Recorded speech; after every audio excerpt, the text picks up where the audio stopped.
ایام فاطمیہ ہیں اور لوگ بہت زیادہ فدق کے بارے میں بات کرتے ہیں۔ وہ باغ کے جو بی بی فاطمۃ الزہرا سلام اللہ علیہا کے پاس تھا، سارے مسلمان یہ قبول کرتے ہیں کہ رسول اللہ صلی اللہ علیہ وآلہ وسلم کی زندگی میں وہ بی بی فاطمۃ الزہرا کے پاس تھا۔ بعد میں حضرت ابوبکر کی جب حکومت آئی تو انہوں نے وہ باغ چھین لیا، اور لوگ کہتے ہیں کہ چند کھجوروں کے درخت تھے۔ اہل سنت کے عالم دین سے آپ سنا ہوگا کہ چند کھجوروں کے درخت تھے، تو کیا ہو اگر وہ بی بی کو مل جاتے تو کیا ہو جاتا۔ پہلی تو بات یہ ہے، اگر چند کھجوروں کے درخت تھے تو خلیفہ کو دینے میں کیا مسئلہ تھا؟ چند کھجور کے درخت رسول کی بیٹی کو نہیں دے سکے؟ بعد میں حضرت عثمان نے یہ پورا باغ اٹھا کے اپنے داماد، اس داماد کو کہ جس کو رسول اللہ صلی اللہ علیہ وآلہ وسلم نے مدینے سے خارج کیا تھا، اور کہا تھا ان کی آپ پاس حدیث ہے کہ جو میرے بعد خلیفہ بنے وہ اسے اور دور بھیج دے۔ اس کے باپ نے حضور اکرم صلی اللہ علیہ وسلم کی نقل بنائی تھی، انہیں چھپ کر دیکھ رہا تھا جب وہ اپنی بیگم کے ساتھ موجود تھے، تو ایسے شخص کو حضرت عثمان نے اٹھا کے پورا باغ دے دیا۔ بعض کہتے ہیں کہ 10 کھجوروں کے درخت تھے، 20 کھجوروں کے درخت تھے، تھوڑی سی جگہ تھی۔ محترم، آج کل اے آئی کا دور ہے، چھوڑے آپ کتابوں میں کون جاتا ہے کون پڑھتا ہے، اے آئی میں جا کے آپ لکھیں کہ اس باغ فدق کی کمائی کتنی تھی۔ اتنا بڑا باغ تھا کہ اگر آپ چلنا شروع کریں تو آپ کو 2.5 دن لگتے اس باغ سے نکلتے ہوئے۔ 2.5 دن اگر لگاتار آپ چلیں تو اتنی مسافت تھی اس باغ کی، اتنے کھجوروں کے درخت تھے۔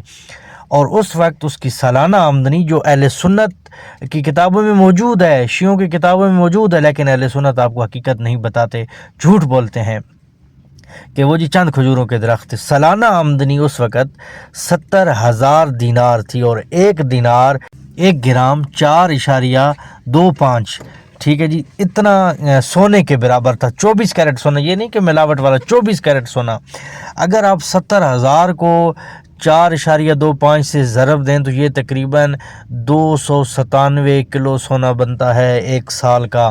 اور اگر آپ اس کو گرام میں لے کے جائیں اور ضرب دیں آپ گرام کے ساتھ، تو 30,000 آپ لے لیں۔ 24 کیرٹ سونا مہنگا ہے، آپ 30,000 سے چلیں، 30,000 سے ضرب دے لیں تو یہ جو سال کی آمدن بنتی ہے پاکستانی کرنسی میں 8 ارب 91 کروڑ روپے بنتا ہے، 8 ارب 91 کروڑ، اور ایک مہینے کی کمائی 74 کروڑ اور کچھ روپے بنتی ہے، کچھ لاکھ 74 کروڑ اور کچھ لاکھ بنتی ہے۔ اگر یہ کمائی اس وقت جو اسلامی سلطنت تھی وہ کہاں تھی؟ مدینے میں تھی، مکہ میں تھی، اور یہاں پہ آبادی آج بھی آپ دیکھیں تو 2 کروڑ آبادی ہے، وہ بھی بیرون ملکوں سے جا کے، سعودی عرب کی 2 کروڑ آبادی ہے، دوسرے لوگ بھی وہاں پہ رہ رہے ہیں۔ اس وقت مدینہ اور مکہ کی کتنی آبادی ہوگی؟ اس وقت ایک ایسا باغ کہ جس کی آمدن ایک سال کی 297 کلو سونا ہو، جو پاکستانی روپیز میں 8 ارب 91 کروڑ بنتی ہے، ایک مہینے کی 74 کروڑ اور کچھ لاکھ بنتی ہے، تو ایسا باغ کس طرح حکومت جو ہے وہ حضرت علی کے پاس رہنے دیتا؟ ایسا باغ کس طرح حکومت چاہتی کہ یہ ہماری دسترس سے چلا جائے؟ رسول پاک نے اپنی زندگی میں بی بی فاطمۃ الزہرا سلام اللہ علیہا کو دیا۔ اور اہل سنت سے میرا سوال ہے، آپ کہتے ہیں جی قرآن افضل ہے، قرآن کی بات ماننی چاہیے نا، حدیث تو جھوٹی بھی ہو سکتی ہے، قرآن کی بات ماننی چاہیے۔ کہاں قرآن نے کہا کہ نبی کی اولاد نبی کے جو ہے نا وہ وارث نہیں بن سکتی؟ بی بی فاطمۃ الزہرا سلام اللہ علیہا نے کھڑے ہو کر جب دربار میں گئی نا، ابو بکر کے سامنے کھڑے ہو کر کہا بی بی فاطمۃ الزہرا سلام اللہ علیہا نے کہ تو اپنے باپ کی جائیداد کا وارث بن سکتا ہے، میں وارث نہیں بن سکتی۔ لہٰذا اہل سنت بھائیوں سے درخواست ہے کہ آپ نہ مانیں، آپ مانتے رہیں، غیروں کو مانتے رہیں، رسول کی بیٹی کو جھوٹا کہتے رہیں، لیکن جب اس دنیا سے چلے جاؤ گے پھر رسول پاک کو کیا منہ دکھاؤ گے؟ ایام فاطمیہ میں شیعہ، اگر شیعہ نہ ہوتے نا، آپ اہل بیت کو چھوڑ چکے ہوتے، آپ لوگوں نے اہل بیت کو چھوڑ دیا ہوتا، اسلام ہی ختم ہو جاتا۔ شیعہ نہ ہوتے، شیعوں نے ہی تو اسلام کو بچایا ہوا ہے، کیونکہ حضور پاک نے فرمایا یا علی انت و شیعتک ہم الفائزون، اے علی تو اور تیرے شیعہ ہی کامیاب ہوں گے۔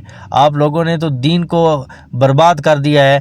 ابھی آپ دیکھیں جتنی سنی ریاستیں ہیں فلسطین کے ساتھ کیا کر رہی ہیں۔ اگر شیعہ نہ ہوتے تو فلسطین کے ساتھ ابھی بھی کیا، یہ شیعوں نے ہی جنگ لڑی ہے، یہودیوں کے ساتھ لڑنا یا علی کا کام ہے یا علی کے شیعوں کا کام ہے۔